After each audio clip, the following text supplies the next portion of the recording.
metafísica, pero también diálogos con la tradición, con la poesía, con el lenguaje, con la verdad.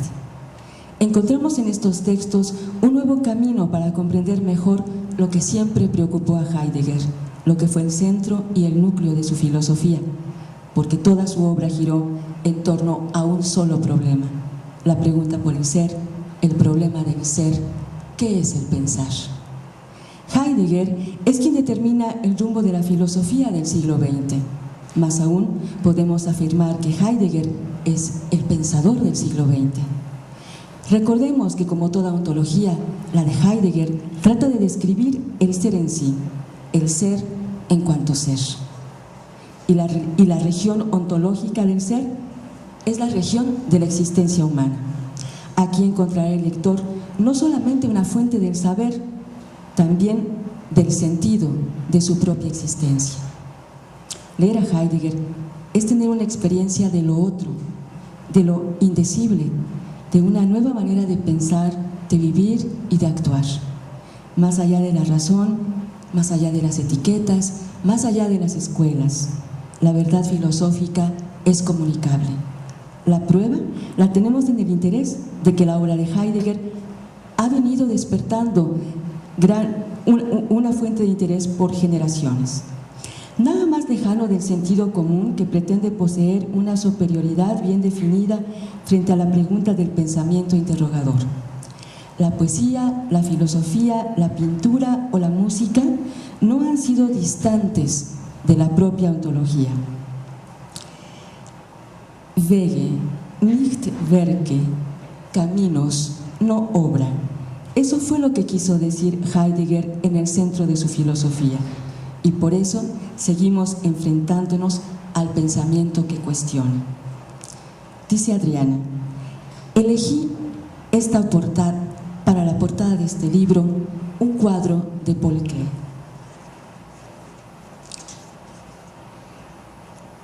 Intitulado La flecha ante el jardín. Un jardín imaginario donde tropezamos por caminos en el desierto, donde buscamos la plenitud en la arena. Los colores dorados nos atraen como el caos y el infinito, como el vacío, un vacío cercano a la religiosidad. ¿Dónde está el concepto? ¿Dónde está la dirección? Brillante, ausente color, oscuro como la sombra. La flecha marca el camino. La respuesta está en el camino, en lo oscuro de la flecha, inamovible, impenetrable. En el jardín caótico, solo la flecha indica una dirección, nos orienta sobre los diferentes signos gráficos, triángulos, cruces, círculos, espirales, claves de sol, sugieren vegetales, balaustradas, marquesinas, jardines colgantes, todos elementos de una villa imaginaria, construida en forma de escalera. Esta multitud de pequeños motivos nos obliga a la lectura atenta, análoga a una partitura musical. Estamos ante una concepción orgánica de la imaginación, un universo encantado, a la vez humorístico y mítico, donde se mezcla la botánica, la arquitectura, la geología y el pensar. Esta asociación de lo imaginario con lo preciso traduce la influencia del romanticismo alemán en una mezcla de música, pintura, filosofía y poesía. La fuerza que representa la flecha es lo oscuro de la imaginación. El origen de la flecha es el pensamiento.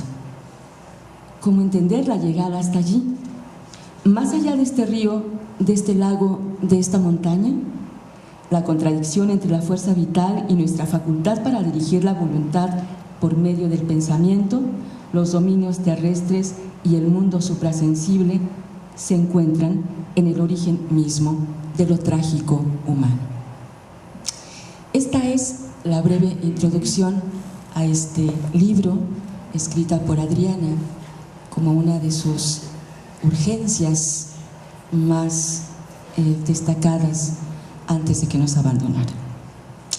Voy a dar ahora la palabra a nuestro último presentador, al doctor Luis Tamayo, y voy a permitirme leer algunos datos de quien realmente no necesita presentación, pero dice así: psicólogo, doctor en filosofía por la UNAM, realizó también estudios postdoctorales en Alemania, es miembro de la Asociación Filosófica de México y autor de diversos libros, entre ellos La temporalidad de la psicología, Del síntoma al acto, Reflexiones sobre los fundamentos del psicoanálisis y Los demonios de Heidegger. Buenas noches. Bueno, en primer lugar, obviamente, agradecer la invitación del CRIM. Creo que es una muy linda iniciativa, y que sea en este recinto, precisamente fundado por el doctor Guerra, es doblemente bueno. Quiero decir, antes de comenzar lo que tengo preparado, dos palabras acerca de Paco Arzapalo, que está enfermo. Hablé con él el martes pasado, también iba a presentar este libro, y del doctor Ambrosio Velasco, que hablé con él hoy en la mañana.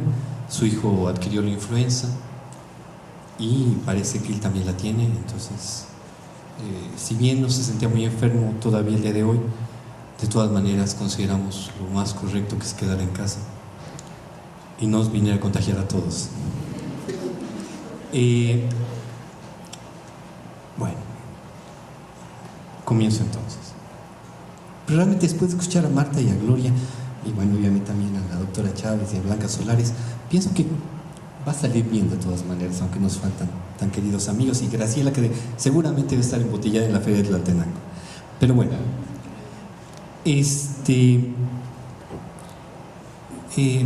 al doctor Guerra le gustaba repetir en su seminario que la filosofía verdadera, la de alto nivel, requería de un siglo para que sus planteamientos llegaran al sentido común. Esto es exacto si pensamos precisamente en Heidegger. Sus presupuestos sobre la naturaleza humana, sobre el tiempo, sobre la verdad, la libertad, el sujeto, la técnica, apenas si son atisbados, ¿no?, por los especialistas de las diversas áreas, por incluso los grandes filósofos. Al respecto, debo decir que los que consideramos los grandes filósofos del siglo XX, ¿qué quieren? Sartre, Levinas, Habermas, Gadamer, el recientemente fallecido Volpi, todos lo consideraban su maestro. Safransky, Sloterdijk, Gadamer, y bueno, eso ya lo dijo claramente la doctora Villegas. Eso es realmente muy importante. La incursión que hizo sobre la historia es realmente importantísima. La comienza en el 27 con Ser y Tiempo, y la continúa. La historia pensada como historia basada en vástagos, ¿no?, una nueva manera de concebir la historia, pero viene directamente de Heidegger. En este libro tan peculiar, y quiero hablar un poco de este texto, nos deja muy claramente cómo era el doctor Guerra y su vínculo con Adriana. Este libro proviene de un coloquio que se hizo hace más de una década en la Facultad de Filosofía y Letras de la UNAM. Pero no crean que los textos son de esa época, no. Adriana nos lo mandó a todos, y estoy seguro que todos los autores pueden sostener en este momento lo que está planteado en los textos, porque nos hizo renovarlos. Adriana, como dijo muy bien Marta, era una editora nata, tenía un cuidado, ¿no?, tenía un ojo para el texto preciso, ¿no?, simplemente excepcional. Lo que leyó ahorita Blanca respecto a el cuadro que eligió para la portada, el Klee que eligió para la portada, y cómo lo mira, cómo lo describe, cómo hace poesía a partir de la obra de arte, que es lo único que se puede hacer con la obra de arte, como nos indica perfectamente precisamente Heidegger en su texto El origen de la obra de arte. Es como ustedes se dieron cuenta, apabullante.